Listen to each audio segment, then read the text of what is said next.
I'm going to take the top 3 tools that I give both beginner card readers and advanced card readers, and I'm going to share them with you today. Why? Because they move the needle. They get you going. They ramp up your intuition. They open doors to your intuition to show you what you can really do. So today I'm going to talk about, this is very much a teaching video today. I'm going to talk about the limitations on cards, on card decks. Now, spoiler alert, we're only talking about oracle cards today, not necessarily tarot. Okay? But I think what you're going to find out about these oracle cards, you can apply to tarot as well. So we're going to talk about the blocks. We're going to talk about recognizing them so we can let them go. And then we're going to give you 3 tools to try and see if your card reading deepens, or see if it helps you get over the anxiety of getting started in the first place. Let's do this. Everyone should try card reading. Everyone. There are going to be card readers that it is in their blood. They are wired to do card readings. And then there are going to be card readers that it's pretty strong, but they have other abilities that are stronger. We have to remember a few things. Not only is everyone intuitive, there's no special gift out there that one person has that other people do not. We are innately wired to be intuitive. It's a matter of looking at it, focusing on it, and honing it. Really, that's a lot more people are doing that now. I'm so happy. But we also have to remember that each of us is tuned in uniquely to us. So while one person might be really strong ability intuitively with one thing, another person's intuitive ability might be strong somewhere else. For example, I'm very strong with mediumship. I'm mediocre with psychic. And I've had animal communication happen 4 times. I wish it was more, but that's how I'm wired. Whereas one of my closest friends is one of the strongest animal communicators I've ever met. So we're all different. We have to remember that. So keep that in mind going into this. But whether you're new to reading cards or you've been doing this for a while, I want you to apply these 3 tools. And let's see what happens as a result of applying these tools. Now, quick welcome back to those that have been following the podcast. Welcome back, my friends. If you're new, you kind of landed on a great training video. This one, or audio, depending on if you're listening to it. You've landed on a great one because this is going to hit you no matter where you are in your intuitive journey. And I'll try to cover all the basics too. Really quickly for those that are new. But if you are new, welcome to the channel. This is where we all come together and we all work at honing our intuition, because then it raises the vibe, sends a higher vibe out into the world. It helps everything. So like and subscribe for me, if you will. If you've been here for a while and you haven't subscribed yet, please do. It helps the channel. It helps everything grow. And it helps get a bigger community built, which is what it's all about. Okay, with no more hesitation, let's jump into reading cards. I have been open intuitively for about 20 years, and my first deck I didn't get until maybe like a year or 2 into it, and even then it was gifted to me. So I get a lot of people that ask the question, how do you find the right deck? How do you know? Now, back in the day when we did that thing where you walked into stores and you like saw stuff and you picked it out. If you're in that situation where you can go to a store in person, absolutely go to a store in person, because if you can hold a deck, you're going to get a feeling and it'll hit you. That's the deck's way of going, I'm your deck. This is what you want. If it's online, just pick a deck online, look at it, sit with it for a minute and see how you feel. So you can do this remotely or in person, but it is important for you to be bonded to the deck. If you see a deck where the imagery on it is just stunning to you, get it. Absolutely get it. Now, there are 2 different types of decks. This is that super quick summary thing for people who are new to card reading. 2 different types of deck. There is tarot and oracle. I know there's a lot of types of decks out there, but I'm going to put it into 2 categories for now for simplicity. Tarot is beautiful. However, tarot has some kind of set guidelines on what each card means. So today we're going to talk about oracle, because the tools that I'm going to give you apply very strongly to oracle decks. Oracle decks might have a general meaning on a card, on each card. One card might be like abundance. One card might be like, you know, loss or future or something like that.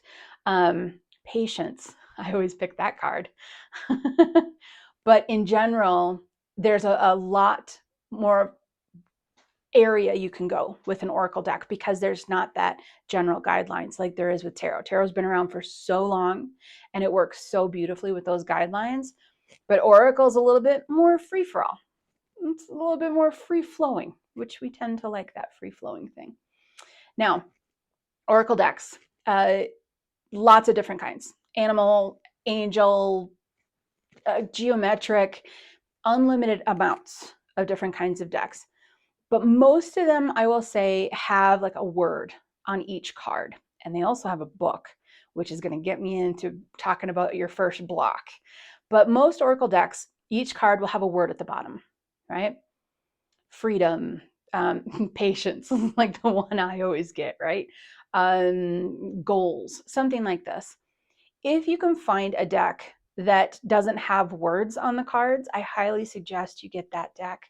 See if that deck pulls to you. I literally created a deck with no words on it for the reason that I'm about to explain. And then I'll show you the deck too.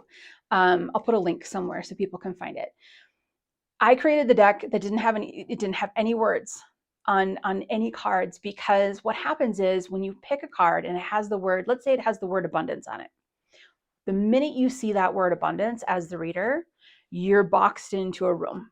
You're boxed into this abundance concept. And now you have to read the card around that. Now, we can flip the coin on this and say, you know, that you're intuitively picking the right card for the information coming through. This is absolutely true. However, sometimes you might get abundance, but that gets your left brain, right, which is the logical human side of you, to think, oh, they must be talking about the upcoming sale of my house or something. Whereas they were actually talking about something going on with like your sister. When you pick a card that doesn't have a word on it, it's easier for source, guides, your intuitive channel to hone in on the reason behind picking that card. So the block that I want to talk about today is just really one block, but it shows up in two different ways, is limiting a card to a specific meaning. So the two ways this shows up is, number one, the word on the card, right? I love that this card says happiness, but now I'm blocked into this. I love that this card says motivation, but now I'm blocked into the concept of motivation. And you'll see what I mean by blocked in when we go into the tools. But the other block, which is same category, different style, is the book that comes with the card deck. Now, I'm going to ask you to do a really uncomfortable thing. I'm going to give you two different levels on which you can approach this. Depends on how adventurous you are. But if you have a card deck, throw that book away. Throw the book away. I've been doing this for 20 years with students, throw the book away. And that's why you heard me say, if this brings you discomfort, because for that many years of teaching, I have seen the cringe that results from me saying that to somebody. Well, this is my card deck, and this is the book that I refer to. I read the card, and then I look through the dictionary style book that comes with the deck, so it will tell me what the card means. That's an even smaller room that it's blocked you into. And stick with me, when I give you these tools after the blocks, it's all going to come together, and you're going to be like, all right, now this lady's making sense. Throw the book away. Throw the book away. If you can't throw it away, hide it. I know you'll know where you hid it, but put it in a different room and just try reading the cards without it. Now, I have done retreats where we did card readings in the room all together. And I've started out by saying, I'm coming around. Well, first off, the retreat, I brought a whole bunch of different decks and then handed out random decks to people. So they had a new deck to start with for the fun of it. It was part of the teaching. And then I said, take the book out. I'm coming around. I'm collecting all the books. And it was really hard for people to take that descriptive dictionary style book out of that deck and hand it over to me. We had a couple that were like a little tug of war back and forth. We had a good laugh through it. But this block is a really big one. Now, I'm going to interject here by saying there's No disrespect to any authors of any card decks out there whatsoever. If you're not ready to let go of the book, don't let go of the book. If you like the guidance for now, keep the guidance for now. See, we got levels. We got levels that you can step into. This is you step into the level of your comfort. Keep using it for a little bit and also start using some of the tools I'm going to give you today. You'll graduate away from the book or put it in another room or throw it away. Throw it away. Now, I made a deck specifically for this reason. So it's the Cloud Jumper deck. I'm actually going to kind of use a couple cards in here as examples when we talk about the tools. But it's the Cloud Jumper deck, and it literally doesn't have any words on the cards, which is very, very helpful. And just to drive my point home, I got to save these for the card readings for the Sage Circle community coming up this Saturday, I think. I do group card readings in my spiritual community twice a month. Ooh, they're fun. Just to really drive this point home, this is the book that comes in the deck that I developed. It is paper thin. That does not contain instructions on each card. So when people buy this deck, they buy it knowing that they're not going to have this as like, you know, like what are those wheels called when you're a kid on the bike and you put those training wheels on the back of your bike, right? So you stay in the middle. It doesn't have that. So people know that they're going to get this deck and it's not going to be page by page what each card means. Why? Because I want to unleash you. I want to unleash you. So let me pick a good card in here that I can demonstrate with. And we're going to get into tools. We're not even going to hesitate. We're going to jump right on in. I'm going to grab a couple of these. And again, the first thing you should look at when buying a deck, my opinion, is the imagery. Do you get just absolutely pulled into the imagery? And that's important. And this is why. Let's do the very first example. The first tool, I'm going to give you 3 today. The first tool would be to just let yourself be drawn to something in the card, something in the card. Here's the question. When you pick a card and you look at it, what stands out first? First thing that pops out at you, focus in on it and keep your focus on it. And then see what you feel, see, hear, what comes through. Do you think of something? Do you remember something? Do you get a quick flash of an image of something? Does your knowing kick in and remind you of something? Does it say, hey, you're going to be okay? Or yes, you do need to make this purchase. Or yes, when I look at this piece, this little part of the card, it makes me feel this or want to say this, or I get quick little images of different things. That's the first step. And in essence, what you're doing is instead of your attention being drawn immediately to the word on the card, because that's human nature. Wait, there's a descriptive word. I'm going to read that. So instead of being drawn in right to the word, which boxes us into that room, remember, we're drawn to an object or an area or a pattern. Much bigger room for your intuition to bring in information to you. Now, when it comes to the other two tools, they kind of bounce off of each other. The next one is, well, the first two bounce off of each other. The next one, I would say, when you pick a card and you lay it out in front of you, just let yourself fall into the card. Maybe not even an object. Maybe you can even have a moment where you feel like you're in the card. I've had that happen a lot. Doesn't happen every time, but I've had it happen a lot, and it's really quite spectacular. You just feel like you're getting drawn into the entire scene. So instead of tool number 1, what's the first thing you see in there? Focus in on that for a few moments. Okay, tool number 2, take a deep breath, clear the slate, look at the card again, and just fall into the entire image. What's happening for you? Some of the reactions that are happening for students, but not limited to these. All right, I'm just going to throw out a couple of them. I have myself and seen other students, like I said, feel like you're brought into the card.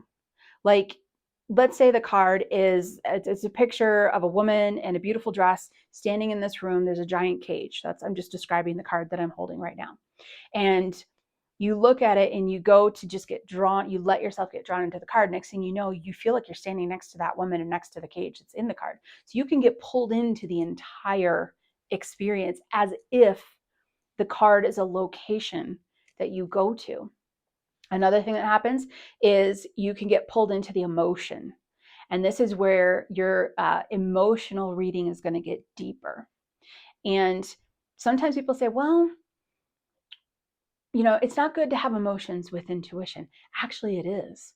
Emotions are deeply intertwined in our intuition. So you could fall into the card and just get overwhelmed with an emotion. That's a message. That's a message. You could fall into the card. Here's another one that happens for students. You could just let yourself get drawn into the entire card, the entire picture, and the picture starts to move. And you start watching it like it's TV. Now, I want to be clear here because some people see very clearly, and I'm going to give it to like 3% of the population, sees intuitively very clearly like they're looking at a television. Myself, which is included in the other 97% of us, we see intuitively movement and things happening, right? Like the card turned into a television screen and things are moving, but we barely see it and we really know it. All right, let me explain that another way. When you see intuitively, most of us barely see what we're looking at. It's not like you're seeing something that's in this physical existence standing right in front of you. Most of the time you see something and it's very faded, but your intuitive knowing tells you what you're looking at. I'm going to give you an example of how it works for me. I know I've talked about this in other videos, but this is a good one to repeat. When it comes to seeing things, the way that I see things intuitively, when you hear me say, oh, I'm looking at this, I can see this, they're showing me this, it's like I'm in a dimly lit room and there's like a table in front of me and I think there's like something on the table and it's kind of the shape of an apple. My intuitive knowing tells me that what I'm looking at is an apple. So for me, the majority of my seeing experience is actually knowing applied to a faint seeing. I think it's really important to say this, and this is why I say it all the time. I'm a little bit of a broken record, right? But it's important for people to hear this because very few of us can just straight up see and we got it and everything's great. Most of us, it's very faded, but we know what we're looking at. Please remember that when you're doing cards or anything intuitive. And a lot of times people will reach out through like a comment and they'll say, when you said that, I realized I've been seeing all along, but I didn't think I was seeing because I was waiting for it to look like a television screen. Okay, back into it. Falling into the card. I want to give you one more, because we've already talked about how you might feel like you land in the scene in the card and you're looking around and you're feeling around. You might get pulled into the emotion of the card. You might look at the card and the card might start, moving around like you're watching, well, this would be more of like a phone or an iPad, right? Because of the shape of the card, not a television screen, unless you put your television screen sideways because you had a kink in your neck because you're over 40 and you slept wrong. But the other thing I want to throw in here before we move to the third tool is you could also look at the card and the scene on the card could start to play out in front of you in the room that you're in or wherever you're sitting. So you might look at the card, see the imagery on it, and then all of a sudden the imagery kind of almost sort of comes to life around you where you are. Now, I say all these different possibilities of what could happen when you let yourself just completely fall into the card. No questions, no preconceived notions of what you might see, no intent, just whatever you want to tell me, right? And I'm telling you a number of things that could happen, and I'm doing that on purpose because I want you to stay open. You might find that when you fall into the card, something completely different than anything I've said happens, and it's still super cool. So the biggest piece when it comes to letting yourself, tool number one, find an object, the first one you see, and then really focus in on that object to see what happens. Or tool number two, letting yourself just fall into the card. And then where does it take you? Those are game changers because you are leashed and you are not limited. You're saying to your intuition, go for it. Go for it. Tell me whatever it is you want to tell me. And that is the power of letting go of the book, letting go of the word, letting go of the intent, and just letting it all happen. And if you haven't done tools like this, we still have tool number 3. But if you haven't done tools like this, do them for yourself. Pick one card each morning. All right, here's the last one. I was going to set the card down. Well, I guess I could set the card down. Here's the last one. What I want you to do is I want you to pick a card, but don't look at the image on the card. Look at the back of the card, right? Put it flat on a table even.